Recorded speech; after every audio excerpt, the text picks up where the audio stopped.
সোমো তার মিমির কাছে হঠাৎ করেই আবদার করেছে সিঙ্গারা খাবে, তাই রেডি হয়ে বেরিয়ে পড়েছি দোকানে। আর এই দেখো ভাতবস্তিতেই আর কি আমাদের বাড়ির পাশেই আর কি দোকান, এটাই একমাত্র আর কি এই এলাকায় বাঙালি দোকান, মানে চাউমিন টাউমিন সব বিক্রি হয়। তো ওখান থেকে আর কি নিয়ে এসেছি বেগুনি আর গরম গরম সিঙ্গারা। গেছিলাম সিঙ্গারা আনতে, হঠাৎ করে গরম গরম বেগুনি দেখে আর লোভ সামলানো গেল না, তো নিয়ে চলে এলাম। আর সোমো দেখেই যে এত খুশি হয়েছে বলে বোঝানো যাবে না। দেখো সোমো তো খুব খুশি মনে খাচ্ছে। আর ওদিকে সোমর মিমি কাছে আর কি আবদার করেছিল, তো সেই জন্য সোমর মিমি আর কি ওকে এনে দিয়েছে। সোমর মিমির কাছে ও যা আবদার করে তখন যখন যা বলে তখন কিন্তু তাই দেওয়ার চেষ্টা করে। মানে মিমির কাছে আবদার করবে না আর কার কাছে করবে, তাই না বলো? মিমি মানে ওর মাসিকেই ও ছোটোবেলা থেকে মিমি বলে ডাকে।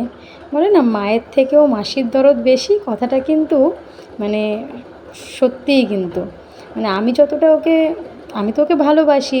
মা তো কখনো সন্তানকে অভালোবাসে না, মারা সবসময়ই সন্তানকে ভালোবাসে। কিন্তু ওর মিমিও কিন্তু কোনো অংশে কম ভালোবাসে না, ও সব সময় আগলে রাখে, ছোট্টবেলা থেকে ওকে আগলে রেখেছে। আমি তো খুব অসুস্থ ছিলাম, তাই জন্য ওর মিমির কাছেই কিন্তু ওর যত আবদার সব কিছু কিন্তু ওর মিমির কাছেই, ছোট্টবেলা থেকে নিজের সন্তানের মতো করে ওকে আর কি আগলে রেখেছে। তাই জন্য এখনও মনে করে ওর মিমি ওর মানে খুব ভালো বন্ধু। মিমির সাথে ওর সব সময় খুব ভালোভাবে আর কি কথাবার্তা, মানে খেলাধুলা, মানে একদম বন্ধুর মতো। তো দেখো ওদিকে এনে তো দিয়েছে, আর ওদিকে ছেলে তো খুব খুশি মনে খাচ্ছে। আমি ওদিকে মাকে জিজ্ঞেস করছি, মা বেগুনিটা কেমন হয়েছে? মা বললো ভালোই হয়েছে, টেস্টি লাগছে।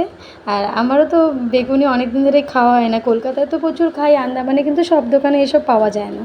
আর হঠাৎ করে এই দোকানে চোখে পড়ে গেল, আর না কিনে কি আর পারা যায়? তাই জন্য গরম গরম বেগুনি নিয়ে চলে এসেছি। সোমোকে বারবার আমি জিজ্ঞেস করছি, বাবা সোমো গরম বলে আর কি ওকে আমি আর কি দিচ্ছি মাঝে মাঝে। আর এখন দেখো চপটপগুলো সবগুলো ঠান্ডা হয়ে গেছে, সেই জন্য বলছে আমি একা একাই খাবো। আর তার থেকে বড় কথা, চাটনিটা কিন্তু আরও বেশি ভালো লেগেছে সোমো চাটনিটা যে এত পছন্দ করেছে সে বলার মতো না। সোমো খুশি দেখলেই আমরা খুশি।